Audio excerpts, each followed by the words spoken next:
اس لیے میں اکثر دوستوں سے کہا کرتا ہوں کہ اگر ہم گناہوں کا سلسلہ نہیں چھوڑ سکتے، کم از کم اتنا کر لیا کریں کہ روزانہ 5 مرتبہ اللہ کے دربار میں حاضری دینا یہ اپنے اوپر لازم رکھیں۔ 5 مرتبہ فائدہ کیا ہوتا ہے؟ اس کا فائدہ یہ ہوتا ہے کہ جب کوئی آدمی فجر کی نماز پڑھ کے نکلتا ہے اور ظہر تک 7 گھنٹے 8 گھنٹے غفلت میں گزارتا ہے، لیکن جو ہی ظہر کی اذان ہوتی ہے بندہ سارے کام کاج چھوڑ کے مسجد کا رخ کرتا ہے تو اس کا سر جھکا ہوتا ہے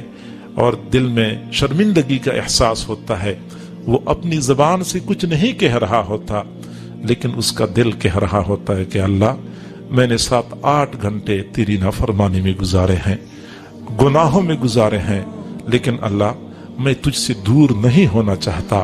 میں تجھے منانے کے لیے تیرے در پہ حاضری دے رہا ہوں۔ پھر یہ بندہ اللہ کے سامنے کھڑا ہو جاتا ہے،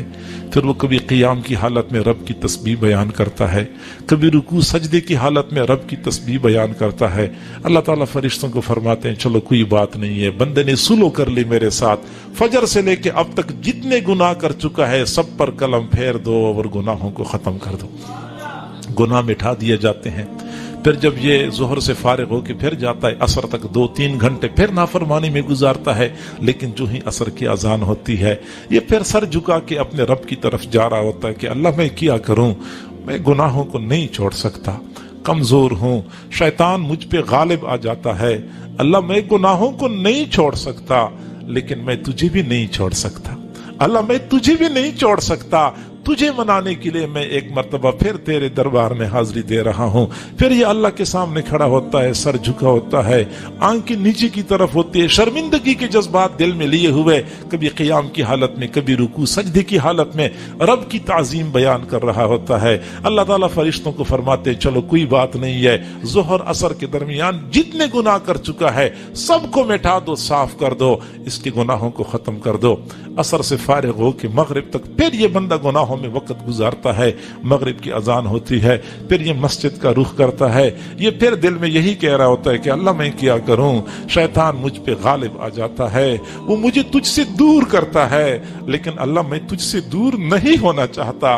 اللہ میں گناہگار ضرور ہوں لیکن میں باغی نہیں ہوں، اللہ میں گناہگار ہوں میں باغی نہیں ہوں، میں بار بار جو تیرے دربار میں حاضری دیتا ہوں یہ اس بات کی دلالت ہے کہ میرے دل میں بغاوت کا جذبہ نہیں ہے، ورنہ باغی کسی بھی طرح اس طرح اپنے مالک کے دربار میں حاضری نہیں دیتا۔ جب بار بار اس طرح حاضری دیتا ہے آخر اللہ تعالیٰ کو ترس آ جاتا ہے کہ میرا بندہ بھی عجیب ہے، نہ وہ سلسلہ چھوڑ سکتا ہے نہ مجھے چھوڑ سکتا ہے، کیوں نہ میں اس کو اپنے مقربین میں شامل کر دوں۔ ایک رحمت کی نظر پڑتی ہے، بندہ اللہ کا ولی بن جاتا ہے۔ وہ جدھر بھی گیا لوٹا تو میرے پاس آیا، وہ جدھر بھی گیا لوٹا تو میرے پاس آیا، یہی تو بات بھلی ہے میرے ہر جائی کی۔ میرا بے وفا دوست جہاں کہیں چلا جاتا ہے آخر پلٹ کے میرے پاس آتا ہے۔ بندوں کا یہ انداز اللہ کو بہت پسند ہوتا ہے۔ امام احمد بن حنبل رحمت اللہ علیہ فرماتے ہیں ایک جگہ پہ سفر کر رہے تھے، قافلے کو ڈاکوؤں نے گھیر لیا، تو ڈاکوؤں نے سارا مال لوٹ لیا۔ تھوڑا سا آگے گئے تو مسجد میں نماز ہو رہی تھی، تو انہی ڈاکو میں سے ایک ڈاکو دیکھا جو مسجد میں نماز پڑھ رہا تھا۔ میں نے اس ڈاکو سے کہا کہ ادھر ڈاکے ڈالتے ہو، ادھر نماز پڑھتے ہو، عجیب معاملہ ہے۔ تو ڈاکو نے میری طرف دیکھا اور کہا جی ہاں، ڈاکہ ڈالنا میری مجبوری ہے، یہ ہمارا خاندانی پیشہ ہے، یہ چھوڑ نہیں سکتا،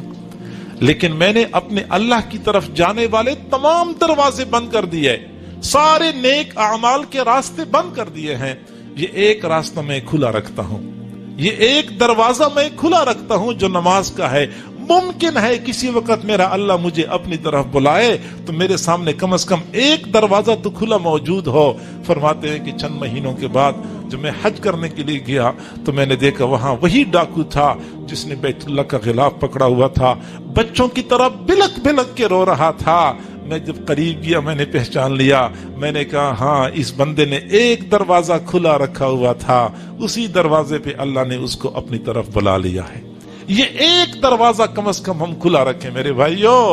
ہم موبائل فون کا غلط استعمال نہیں چھوڑ سکتے، انٹرنیٹ کا استعمال نہیں چھوڑ سکتے، دوسروں کی بیٹیوں کے ساتھ دوستیاں نہیں چھوڑ سکتے، خدا نہ خواستہ ہم جھوٹ نہیں چھوڑ سکتے، ہم شراب نہیں چھوڑ سکتے، لیکن میرے بھائیو یہ ایک دروازہ ہے، اس کو مستقل طور پہ کھلا رکھیں، اتنا بندہ اپنے اللہ سے دور نہ ہو جائے۔ میں کئی مرتبہ دوستوں سے کہتا ہوں،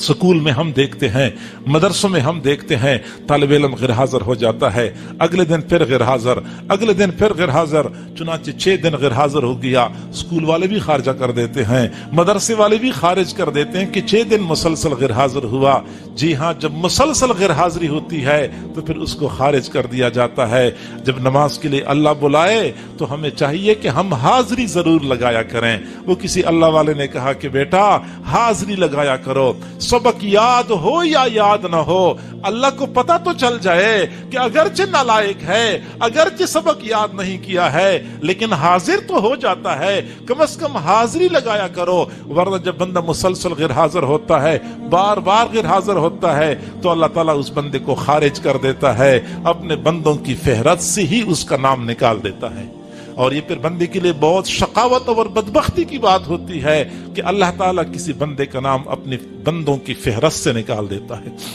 تو پھر بندے شیطان کے حوالے ہو جاتا ہے۔ پھر اس بندے کا کافر ہو جانا، گمراہ ہو جانا کوئی دشوار نہیں ہوتا، کیونکہ اللہ تعالیٰ اس کو اپنی رحمت کے اس دائرے سے باہر نکال دیتا ہے۔ لہٰذا ہمیں چاہیے کہ ہم کم از کم 5 وقت اپنے اللہ کے ساتھ تار جوڑ لیا کریں، جو کچھ بھی ہیں، گناہگار ہیں، برے ہیں، لیکن اللہ ہم تجھ سے مکمل دور نہیں ہونا چاہتے، ہم تجھ سے مکمل کٹنا نہیں چاہتے، ہم بار بار تیرے ساتھ تعلق جوڑتے ہیں۔ اس بات کی دلیل ہے کہ ہم گناہگار ضرور ہیں، ہم باغی نہیں ہیں۔